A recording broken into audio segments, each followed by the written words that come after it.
বিপ্লবী স্বাধীনতা সংগ্রামী নেতাজি সুভাষচন্দ্র বসুর অন্তর্ধান রহস্য আগে বের হয়নি।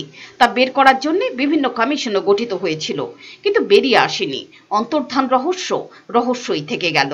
এই অবস্থায় বিজেপির রাজ্য প্রভারী সুনীল দেওধরের মুখে একই কথা। বুধবার নেতাজির জন্মজয়ন্তী উদযাপন করা হয় বিজেপির যুব মোর্চার উদ্যোগে। দলের প্রদেশ কার্যালয়ে হয় অনুষ্ঠান। সেখানে মুখ্যমন্ত্রী বিপ্লব দেব নেতাজির জন্মজয়ন্তী নিয়ে গোলমাল পাকিয়েছিলেন। সেই অনুষ্ঠানে বিজেপি রাজ্য প্রভারী সুনীল দেওধর এলেন।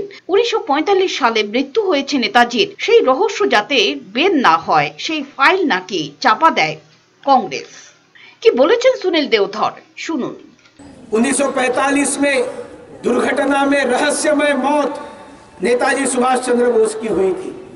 उसके बाद में उस हादसे से संबंधित जो फाइलें थी, वो फाइलों को दबाने का काम सालों तक कांग्रेस सरकार ने किया था।